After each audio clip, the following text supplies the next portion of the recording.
Hidden deep within the pine forests of rural Mississippi stood a cluster of weathered cabins that belonged to the Cargill men. To a passerby, the scene looked ordinary. Barefoot boys running through fields, smoke rising from chimneys, roosters crowing at dawn. But anyone who lingered felt the weight of silence pressing against the trees. At the center of this world stood Henry Cargill, a tall, gaunt patriarch whose grip over his sons, brothers, and nephews was absolute. His commands were law, his word final. Outsiders rarely caught a glimpse of the boys, and when they did, something felt off. Their eyes darted nervously, their features oddly similar, their posture trained into obedience. When state worker Daniel Reynolds first arrived on the property, he sensed it immediately. This was no simple story of rural men living apart. This was something much darker. What he uncovered would expose one of the most disturbing legacies in American history, a dynasty of men shaped by secrecy, control, and bloodlines that never escaped their own shadow. If stories like this grip you, give this video a like. It helps more people uncover the truths that hide in plain sight. Subscribe for more deep dives into chilling real-life histories. And if you know someone who appreciates stories of control, secrecy, and hidden power, share this with them. Let's keep shining light on the shadows. The cabins sat hidden beyond a twisting dirt track, surrounded by towering pines that swallowed sound. Outsiders rarely traveled that far, and when they did, they found a settlement ruled by men alone. Henry Cargill stood at the center of it all, tall and angular, his sharp features carved by years of authority. Every brother, son, and nephew moved in orbit around him, bound by his rules. The land was quiet on the surface. Boys chased roosters, smoke curled from chimneys, and laughter occasionally drifted. Yet beneath that calm, visitors felt unease. The silence seemed rehearsed, disciplined. Travelers passing through sometimes glimpsed the Cargill boys. Their steps were cautious, their eyes downcast, their features strikingly similar. The likeness between cousins and brothers was uncanny, as though the bloodline folded endlessly back upon itself. Neighbors whispered in low tones. They said Henry ran his household with fists and eyes alone, needing no words to silence a son or nephew. His authority extended into every corner of the pines. Few dared approach the property. Those who did noticed how windows stayed covered, how footsteps paused whenever strangers drew near. The cabins felt more like watchtowers, each brother silently guarding the other's secrets. Henry's word was scripture. A nod could determine whether a boy ate, whether a task was finished, or whether punishment followed. None of the Cargill men questioned him openly. They understood defiance meant consequences. Though outsiders assumed these cabins were poor and neglected, they were meticulously ordered. Tools hung in rows, fires were tended with precision, and daily routines unfolded like rehearsals drilled over countless years. One autumn evening, Daniel Reynolds, a state worker tasked with monitoring rural welfare, received a report of missing school records for several boys. That single anomaly drew him down the dirt track. As Daniel arrived, Henry stepped out to meet him. His handshake was firm but cold, his stare unwavering. He guided Daniel carefully, allowing him to see only what he wished to reveal. Daniel sensed control immediately. The younger boys barely spoke, only glancing quickly at Henry before answering. Older brothers directed younger ones with strict tones, echoing Henry's manner, reproducing his discipline in miniature form. Every detail gnawed at Daniel's instincts. Records were incomplete. Boys were absent from school for long stretches. Health checkups were missing. It wasn't simple neglect. It felt like deliberate concealment, carefully enforced. On that first visit, Daniel spotted a teenager with uneven limbs struggling to lift a bucket. Another boy's eyes crossed slightly as he looked away. Subtle but undeniable signs of hidden genetic strain. As Daniel left, he noticed a crooked family photograph inside one cabin. Dozens of men lined shoulder to shoulder, their features repeating in eerie patterns. The resemblance went beyond brothers. It hinted at generations folding inward. Henry spoke little during that first meeting, but his presence loomed. Daniel felt as though he had stepped not onto a homestead, but into a kingdom ruled by one patriarch and his bloodline. The silence of the property was unbroken, save for the occasional command Henry gave. Even roosters seemed to crow more cautiously there, as though the atmosphere bent to the patriarch's authority. Daniel drove away unsettled. His training had taught him to recognize patterns, isolation, secrecy, tightly controlled behavior. What he saw among the Cargill men was not accidental. It was carefully cultivated. Returning weeks later, Daniel noticed the same patterns repeating. Boys moved in strict order, older brothers shepherding younger ones as though scripted. The air carried an unspoken message. Outsiders were not welcome here. One evening he spotted a boy clutching a notebook, darting into the woods. The child glanced back nervously, as though hiding his thoughts even from his own brothers. Daniel sensed stories waiting inside those pages. The cabins themselves reflected Henry's hierarchy. The largest stood at the center, housing him. Smaller cabins spiraled outward, occupied by sons, nephews, and cousins, each built under his command, forming a silent male-only fortress. Rumors trickled in from neighbors. They claimed boys sometimes disappeared for weeks, only to return quieter, withdrawn, with new scars or strange expressions. No one dared ask questions directly. Fear hung in the air. Daniel compiled every note. Incomplete records, unusual resemblances, unexplained illnesses. Piece by piece, the picture sharpened. It wasn't simply a stern patriarch, it was a dynasty bound by secrecy and control. Some neighbors recalled hearing raised voices deep in the night. Others claimed Henry discouraged all visits.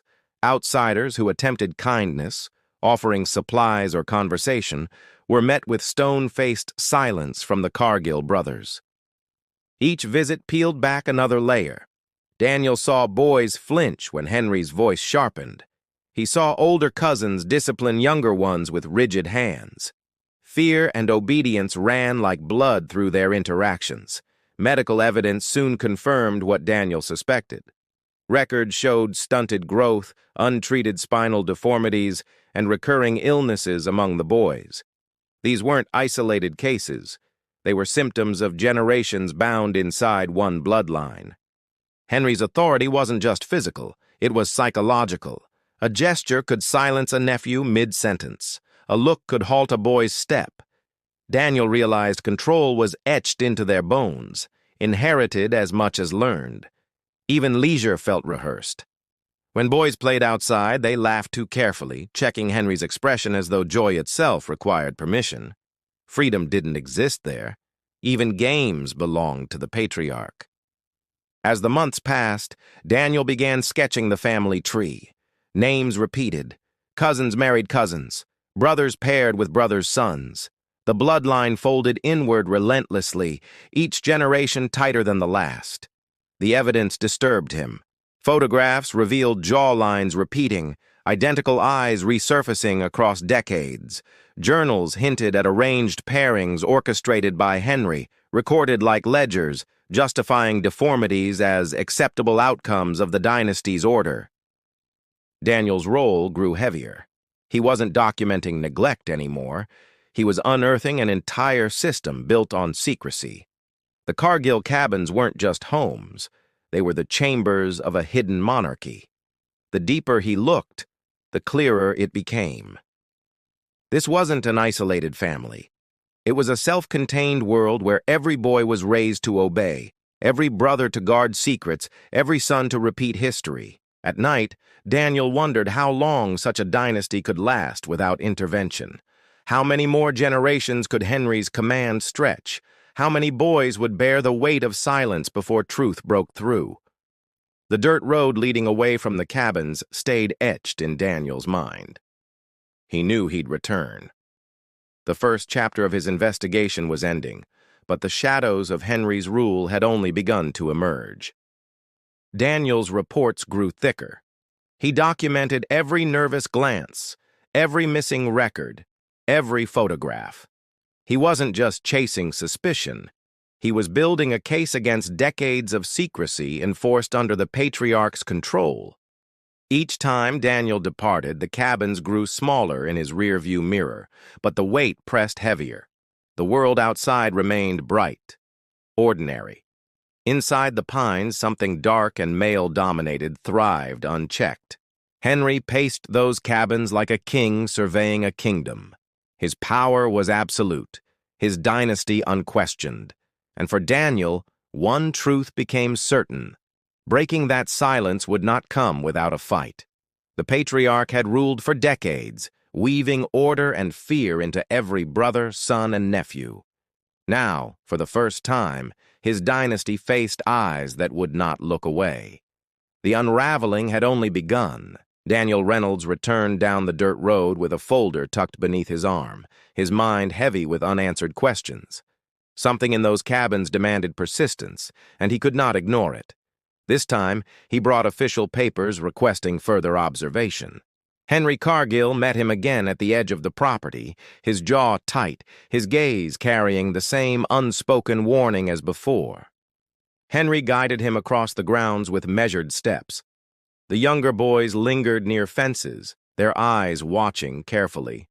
Older brothers stood close, their arms crossed, bodies positioned like silent guardians. Daniel asked to see records, schoolwork, medical notes, anything written. Henry produced scraps, pages of arithmetic exercises, hand-scribbled chores lists. None bore signatures from outside professionals. Everything remained internal, contained within the clan. He pressed further, asking to speak with individual boys. Henry allowed short conversations, always within earshot. The exchanges were halting, the boys glancing nervously toward their patriarch before answering in soft, hesitant voices. One teenager admitted he had never stepped inside a proper classroom. His lessons came from older brothers repeating memorized facts. Daniel wrote quickly, the boy's trembling voice confirming suspicions of deliberate educational confinement. The cabins smelled of wood smoke and pine resin. Inside, Daniel saw rows of hand-carved benches, crude chalkboards with equations written in uneven hands. This was no schoolhouse. It was a controlled imitation of one. Outside, a young boy limped awkwardly as he carried firewood. Daniel asked gently about the injury. The boy said nothing, staring down at the dirt until Henry's sharp cough cut through the silence. Daniel's notes grew thicker with each visit. Missing vaccinations, untreated injuries, incomplete education. None were accidents. The pattern spoke clearly. Henry's dynasty thrived only by keeping every son under his shadow. One afternoon, Daniel witnessed older cousins drilling younger boys in formation. Commands were barked like orders on a parade ground. The boys obeyed instantly, moving with a precision unnatural for children their age. The atmosphere felt militarized. Laughter disappeared when Henry appeared. The younger ones stiffened, correcting postures falling into line. Daniel recognized this as conditioning, discipline fused into bone by years of unchallenged rule. As days turned into weeks, Daniel noticed how neighbors avoided speaking openly. When questioned, older men from nearby farms shifted uneasily, muttering half-sentences before changing topics, their eyes betraying knowledge they dared not voice. One older farmer finally whispered that he had seen boys vanish for months, then reappear gaunt, silent, carrying strange new scars. He warned Daniel not to dig too deeply, muttering, "Henry doesn't forgive." Despite the warnings, Daniel pressed forward. He petitioned for additional welfare checks, citing evidence of neglect. Each document filed drew Henry's resentment deeper, but the patriarch remained outwardly polite, masking his hostility in silence. During another inspection, Daniel observed journals stacked near Henry's chair. Their covers were worn, their pages filled with meticulous handwriting. Glimpses revealed birth dates, marriages between cousins, and arrangements for sons to pair with nephews. The discovery chilled him. These weren't random notes. They were records of control, genealogies mapped out like ledgers. Henry wasn't merely overseeing a household. He was engineering an entire dynasty, generation by generation. The boys rarely smiled. When they did, the expressions felt forced, flickering and disappearing at the sight of Henry. Even moments of play bore the tension of performance, rehearsed gestures allowed only in fragments. Daniel noted one particular boy, Samuel, who avoided direct eye contact altogether. His hands fidgeted constantly, and when asked about school, he muttered responses so softly Daniel could barely hear them.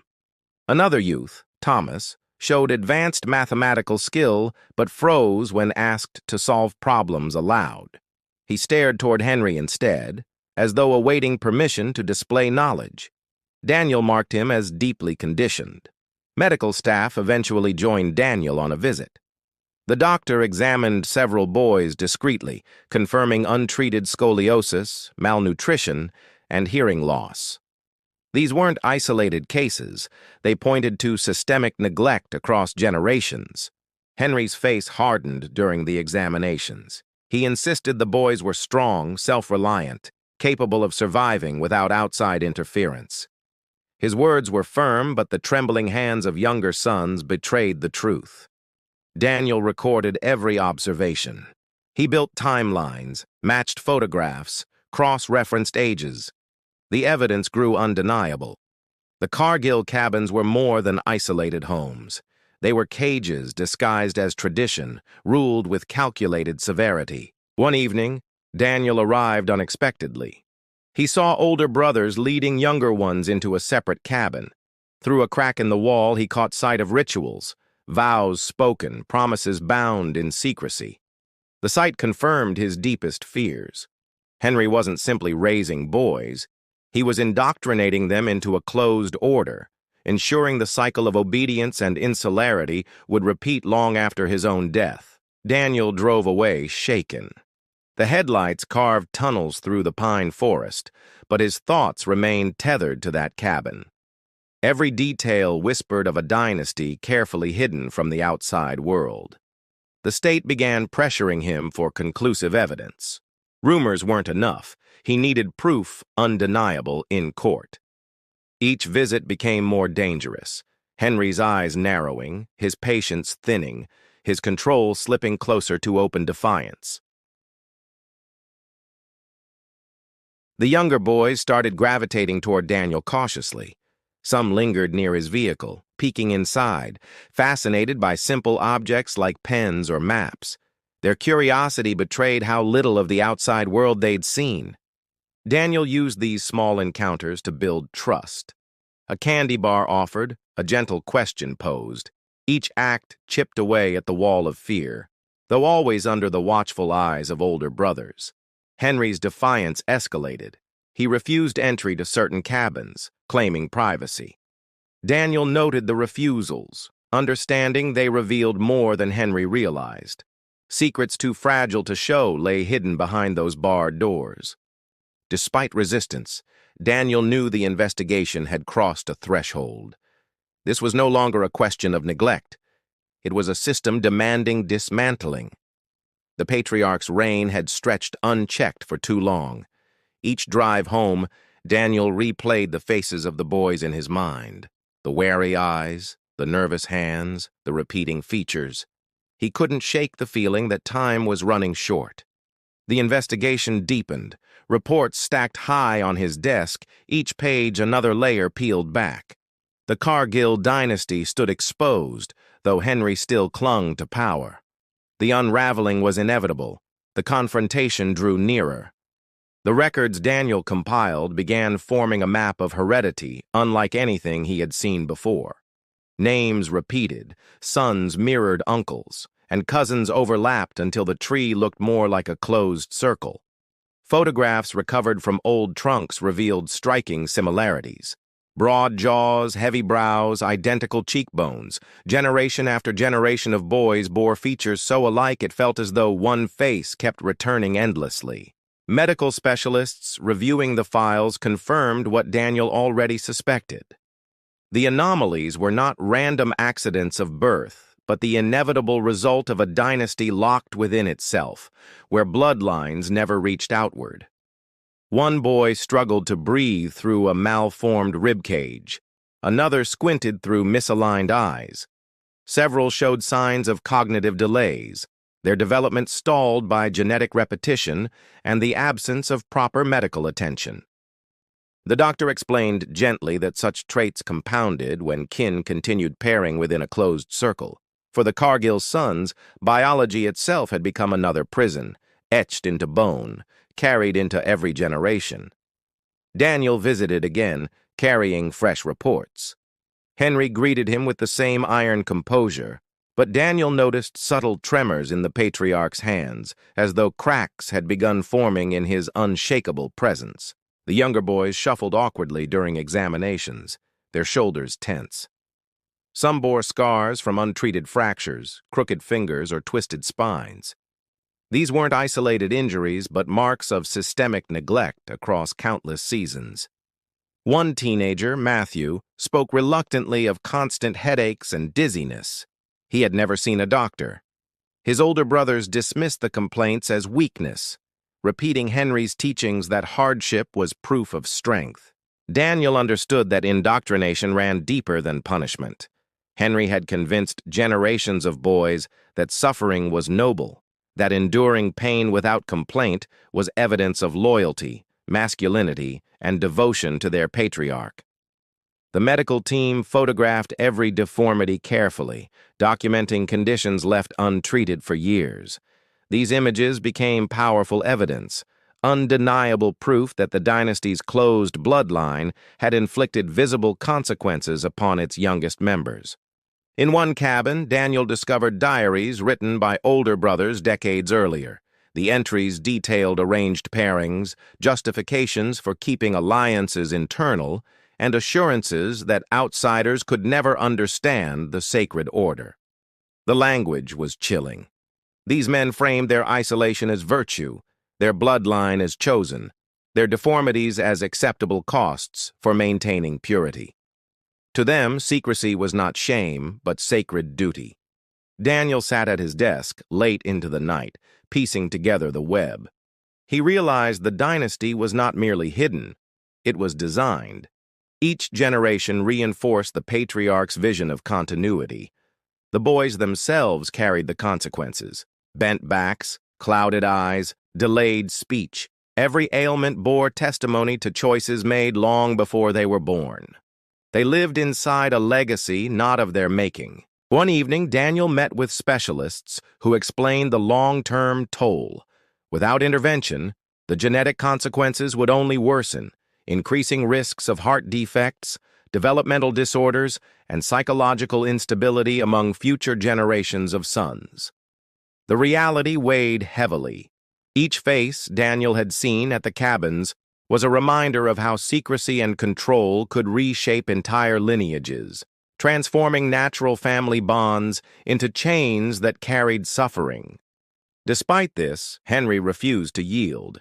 He dismissed the reports as exaggerations, insisting his sons were strong and resilient.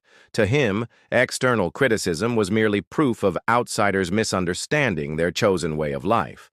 Older brothers echoed his stance. Conditioned by years under Henry's command, they reinforced the cycle, mocking weaker siblings, disciplining them harshly, and ensuring no boy ever considered turning toward outsiders for help. Daniel recognized the paradox. Many of the older men were victims themselves, born into the same cycle, shaped by it, then drafted into enforcing it upon their younger brothers and sons without question. During another inspection, Daniel watched a group of teenagers haul lumber for repairs. Their bodies strained awkwardly, one limping with a twisted hip, another coughing from chronic chest infections. Still, they worked relentlessly. The scene haunted him. This wasn't resilience, but survival wrapped in obedience. These boys had been trained to accept pain as normal, as though their very suffering confirmed the patriarch's twisted vision of strength. One small boy clutched a wooden toy carved crudely by an older brother. His hands trembled as he held it, his eyes darting nervously. Daniel sensed the boy had never truly felt safe. That moment crystallized the stakes. This wasn't about paperwork or statistics. These were living consequences. Sons condemned to carry scars of choices imposed by a man who valued control above their futures. Neighbors whispered again when pressed. They admitted seeing boys coughing blood, dragging injured legs, or speaking with slurred words. Yet they had stayed silent, fearing Henry's wrath, unwilling to challenge his iron command. The silence extended beyond neighbors. Local officials had overlooked irregularities for years, chalking them up to rural eccentricities.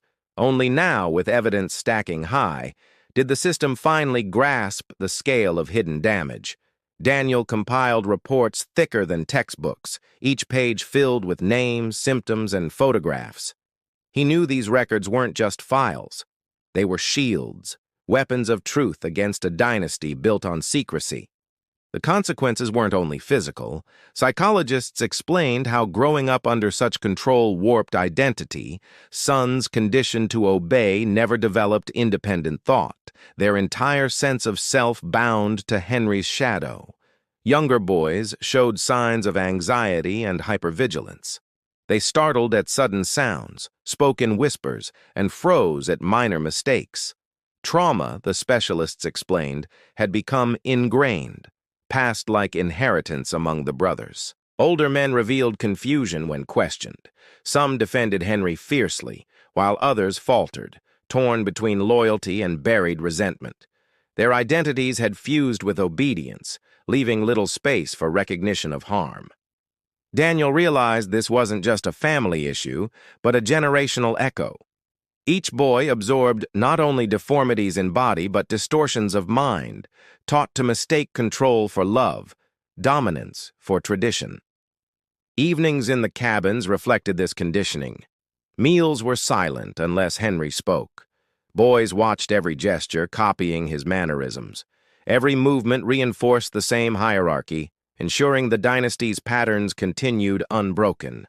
The medical reports became unassailable evidence, but Daniel understood numbers alone could not capture the depth of this legacy.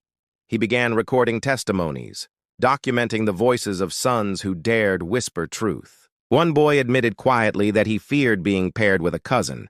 Another confessed he dreamed of leaving but knew no road beyond the pines. Each testimony painted a picture of invisible captivity. The consequences became impossible to ignore. Authorities now debated legal intervention, armed with medical proof and personal accounts. The dynasty's walls of secrecy had begun to crack, and the world outside finally noticed. Henry remained defiant. His voice thundered during meetings, insisting outsiders had no right to interfere. Yet Daniel saw unease flicker in his eyes, a recognition that his fortress of control could no longer stand untouched. For Daniel, the work grew heavier, but clearer. He wasn't just documenting, he was fighting for futures not yet written, for sons still trapped in cabins, waiting for someone to break the cycle.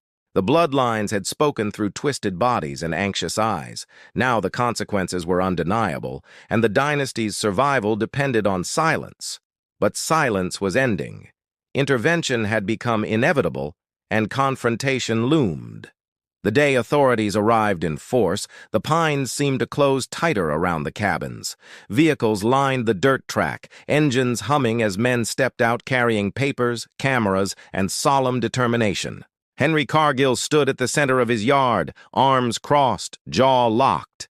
Around him, sons, brothers, and nephews gathered like soldiers, their faces tense, ready to defend the patriarch's command. Daniel Reynolds stepped forward, papers in hand. His voice was steady, explaining the purpose of the visit: medical assessments, interviews, and confirmation of welfare. But Henry's eyes burned with fury at the intrusion. "You have no authority here," Henry growled, his voice low yet carrying across the clearing. The younger boys shifted uneasily, their gazes flicking between state officials and the patriarch they had always obeyed. Lawmen moved cautiously, hands near belts, sensing the tension. This wasn't a simple welfare check anymore. It was a confrontation between two worlds, the state's authority and Henry's absolute command. Daniel handed over documents authorizing entry. Henry refused to touch them. He simply glared, daring the officials to step past the invisible boundary he had drawn around his cabins and his bloodline. One deputy finally crossed the line. The air thickened instantly. Older brothers stepped forward, blocking paths, shoulders squared. For a moment, it felt as though violence hovered a breath away. Daniel raised his hand, calming voices. He reminded Henry that refusal could lead to arrests, that the state had evidence of harm. Silence followed, heavy as the pine-scented air pressing down. Henry finally stepped aside, but only partially. He gestured toward one cabin, permitting entry under his watchful gaze. The men inside would not act freely, but the door had opened. Inside, officials found what Daniel had described: untreated deformities, malnutrition, notebooks filled with copied lessons but no official signatures. Each discovery stacked higher, building undeniable proof against Henry's claims of normality. One boy winced during a medical check. His ribs were crooked from an old fracture left to heal poorly. The doctor's expression hardened, his pen racing across the report, evidence mounting. Henry hovered near the doorway, arms folded. His presence silenced the boys. Every glance toward him carried fear. Even under scrutiny, the dynasty's order held strong, bending but not yet breaking. Interviews with older brothers revealed rehearsed responses. They repeated phrases drilled into them. "We are strong. We take care of our own."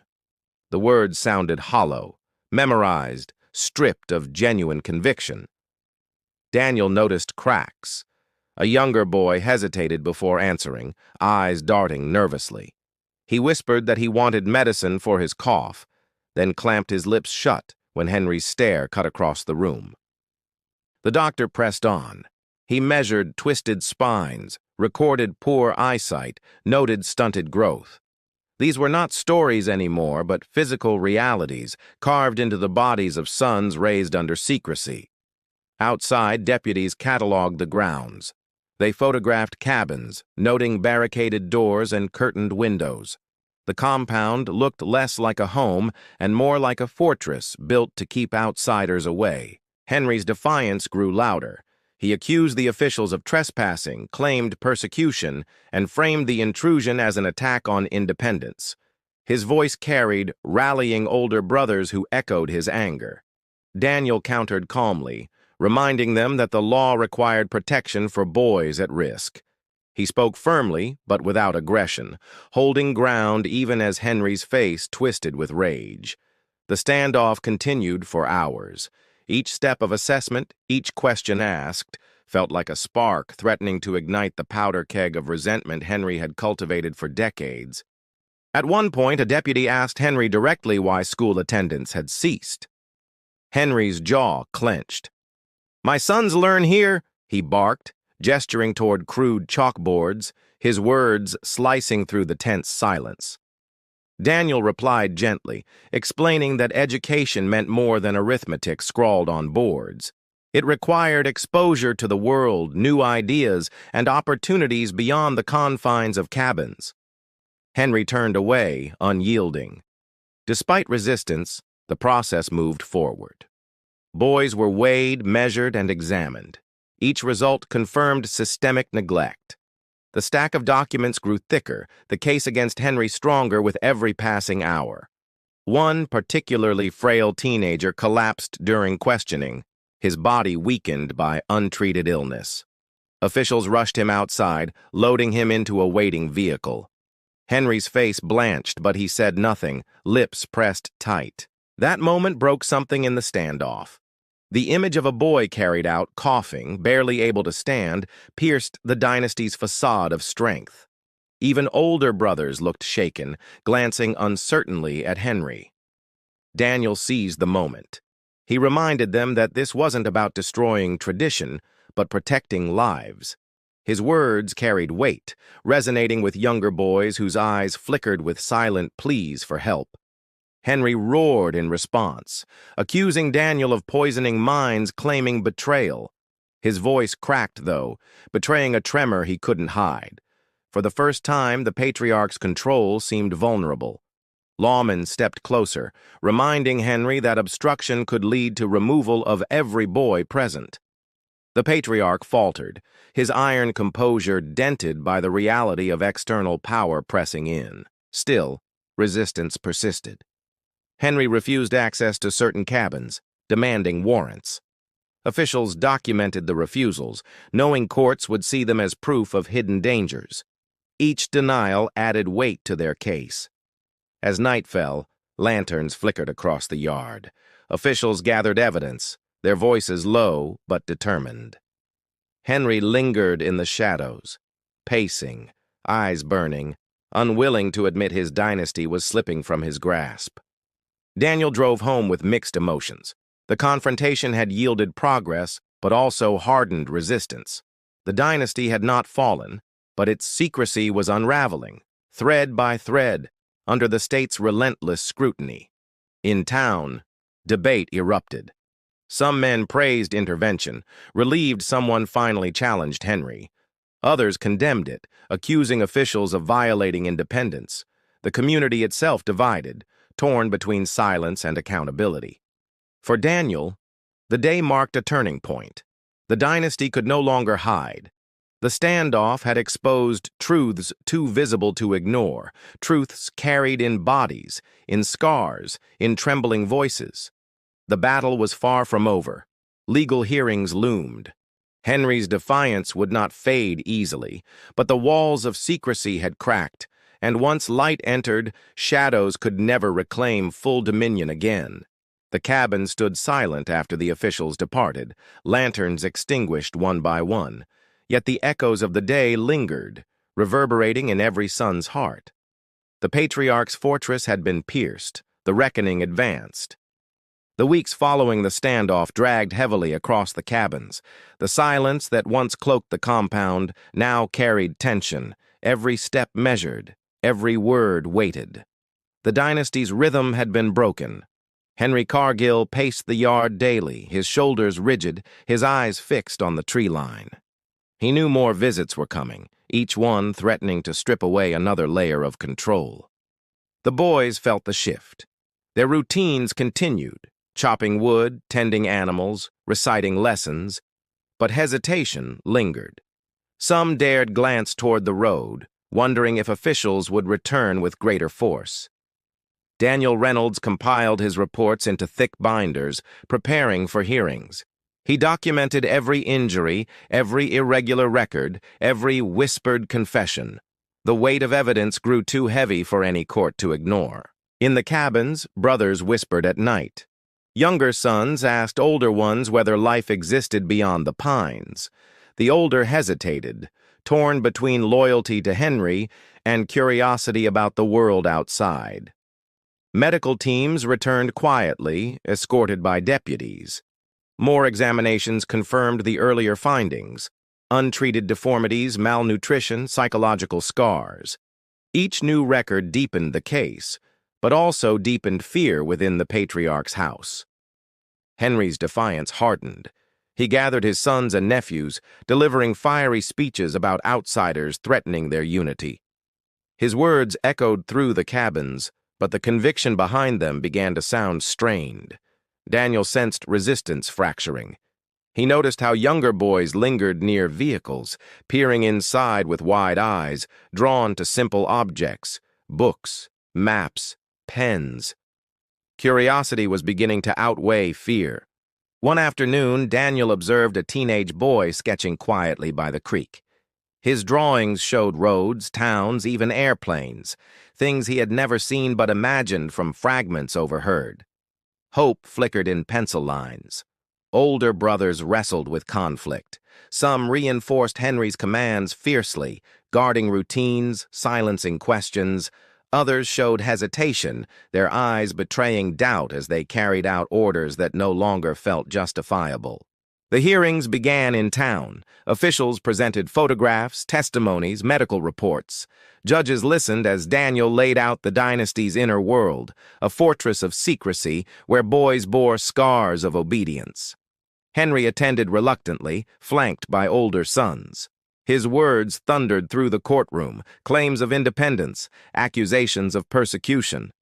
Yet his voice cracked under cross-examination, betraying unease behind his iron facade.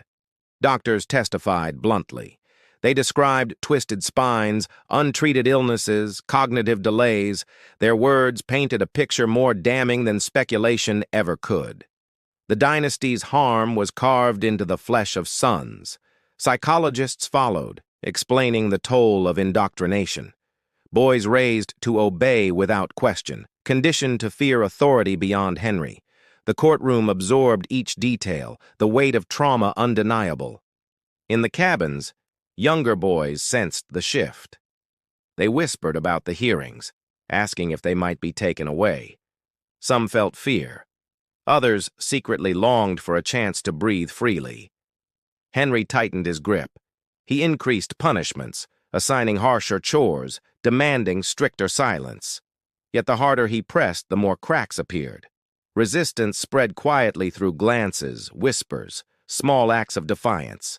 Daniel visited again during this tense period. He noticed a boy hiding a book beneath his shirt, a library copy smuggled from town. Knowledge had begun slipping through Henry's walls. One night, a teenager slipped away into the woods, reaching a neighbor's farm. He confessed stories of secrecy and suffering, begging for protection. The neighbor alerted authorities, sparking immediate escalation. Deputies arrived swiftly, retrieving the boy and documenting his testimony. His words aligned with Daniel's reports. Indoctrination, neglect, bloodlines folded inward. The evidence now included living testimony from within the dynasty. Henry erupted in rage when he learned. His shouts echoed through the pines, shaking cabins, striking fear. Yet beneath the fury was desperation. He understood the dynasty's silence was collapsing. Court rulings soon followed. Temporary custody was ordered for several boys most at risk. Deputies escorted them from the compound. The image of sons leaving tore at Henry's crumbling authority. Older brothers stood frozen, torn between loyalty and relief. Some wept silently as their younger kin were taken away, realizing the dynasty they had defended was unraveling before their eyes. For the boys removed, the outside world appeared overwhelming. Hospitals, classrooms, and foster homes became alien landscapes, yet relief mingled with fear as they realized freedom carried both possibility and uncertainty. Henry refused to concede. He filed appeals, ranted against intrusion, gathered older sons to reinforce loyalty. But the tide had shifted. His words no longer held the same unshakable power. Daniel continued his work tirelessly. He documented each boy's progress outside, medical treatments restoring health, therapy, helping unravel fear. These reports contrasted starkly with the decline still visible inside the compound. The patriarch grew isolated. Former allies in town distanced themselves, unwilling to defend his practices publicly. Silence, once his greatest weapon, turned against him as neighbors chose self-preservation over complicity. Inside the cabins, discipline fractured. Older brothers argued, disagreeing on whether to continue obeying Henry. Younger sons watched with wide eyes, sensing history bending toward change, even if they didn't yet understand it. One evening, Daniel noted the absence of laughter. The compound had always been quiet, but now it felt hollow, drained of conviction. The dynasty's order no longer inspired fear, only weariness. The breaking point arrived suddenly. Deputies returned with final court orders, demanding full medical examinations for every boy. Henry resisted, shouting until his voice broke, but his opposition collapsed under sheer legal authority. One by one, the boys were escorted out. Some clung to brothers, others walked willingly. The patriarch's fortress, once impregnable, crumbled as sons stepped into vehicles bound for futures beyond the pines. Henry remained standing, fists clenched, eyes burning. Yet even he seemed smaller that day, diminished by the weight of inevitability. The dynasty he built was no longer unchallenged. The breaking had arrived. Daniel drove behind the convoy, watching the cabins shrink in the rearview mirror. The air felt lighter, though the road ahead remained uncertain. The reckoning was far from finished. But change had begun. The compound stood quiet, lanterns extinguished, fires cold. For the first time in decades, silence carried not secrecy, but absence. The dynasty's heart had been pierced. The world beyond had finally entered. The removal of the boys marked only the beginning. Authorities knew the harder work lay ahead, not just rescuing bodies, but rebuilding minds that had been shaped by decades of secrecy and obedience. Daniel Reynolds visited hospitals where the rescued sons now rested. He saw casts on broken bones, braces correcting twisted spines, and eyes opening wide to new sights they had never imagined before. For the first time, some boys tasted food outside the cabins: fruit, milkshakes, sandwiches. Their faces lit with wonder, though uncertainty lingered, as if they feared such abundance might vanish overnight.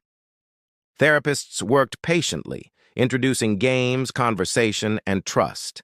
Younger boys responded quickly, laughing hesitantly, then louder as they realized punishment would not follow. Older ones struggled, their silence thicker, their loyalty harder to untangle. One teenager admitted in sessions that he still heard Henry's voice in his head, telling him obedience was survival. The therapist reassured him that new choices were now his to make. Medical progress came slowly. Chronic conditions required surgeries, treatments, and long recovery. Yet even in hospital beds, the boys discovered something revolutionary: care offered without conditions, attention given without the patriarch's approval. In classrooms, teachers noted both brilliance and delay. Some boys solved advanced mathematics with ease, knowledge drilled obsessively in the cabins. Others stumbled over reading, their skills stunted by years of isolation. Daniel documented their progress meticulously. Each page of improvement contrasted with the barren records he had once gathered. These boys, once trapped in silence, now carried stories of growth, healing, and resilience. Back at the cabins, Henry remained defiant. His compound felt hollow without the voices of sons echoing through yards. He walked alone, muttering, pacing, clinging to the belief his dynasty still held power. Older brothers who stayed behind wrestled with guilt.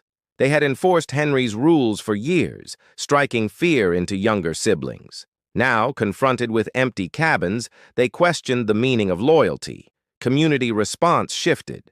Farmers once silent now spoke freely, admitting they had suspected the dynasty's hidden practices. Their confessions fueled debates about responsibility. Why so many had watched without intervention? The courts issued rulings, placing several boys permanently in state care. Others returned under strict oversight. Each decision carried weight, balancing safety with the hope of preserving fractured bonds among brothers. Daniel continued visiting regularly. He found resilience remarkable. Boys once too afraid to speak now asked about sports, cities, even oceans. Curiosity blossomed, proving their futures could stretch far beyond Henry's grip. Psychologists explained the journey would be long. Trauma lingered like shadow, reappearing in nightmares, flinches, sudden silences. Healing demanded patience, consistency, and the unwavering belief that these sons could reshape their lives. Some boys clung to each other, building new identities as brothers not bound by fear but by shared survival. Their bonds, though forged in hardship, became lifelines guiding them toward healthier futures. Meanwhile, policy discussions spread beyond the pines. Lawmakers studied the case, recognizing failures in oversight. Reports recommended stronger monitoring of isolated households, ensuring no dynasty could hide harm behind rural silence again. Daniel testified at hearings, recounting the signs he had noticed: missing records, nervous glances, repeated features. His words carried weight, urging vigilance so other boys elsewhere would not suffer unseen. The Cargill name became shorthand in the region for secrecy, control, and neglect. Yet for the sons who survived, it also became a reminder of resilience, proof that even hidden dynasties could be broken. In therapy sessions, boys expressed conflicting emotions. They loved their brothers, some even defended Henry, while others expressed anger. These contradictions revealed the complexity of trauma, bonds entangled with fear and devotion. Medical journals later cited the case as evidence of genetic decline caused by closed bloodlines. The photographs of identical features across generations became haunting illustrations of consequences carried in bone and blood. Communities across Mississippi whispered differently now. Where once silence reigned, conversations turned open. Men asked how they had missed the signs and whether other compounds might still exist in hidden valleys and woods. Daniel often returned to the dirt track, parking at its edge, staring toward the silent cabins. He reflected on the cost of delay, the years stolen from boys by secrecy. Some cabins decayed quickly without maintenance. Roofs sagged, windows cracked, paths overgrown. What once symbolized Henry's fortress now crumbled into relics, mute reminders of a dynasty that had thrived on silence and fear. For the boys adapting outside, progress varied. Some embraced schools eagerly, excelling in studies. Others withdrew, struggling to adjust. Their futures diverged, each path shaped by resilience, trauma, and the slow work of healing. Therapists celebrated small victories. A boy speaking freely, another raising his hand in class, another laughing without glancing nervously over his shoulder. Each moment chipped away at years of conditioning. Older teenagers faced heavier struggles. Having spent more time under Henry's control, they wrestled with guilt, shame, and identity. Some resisted therapy, others cautiously embraced it, uncertain how to exist without commands.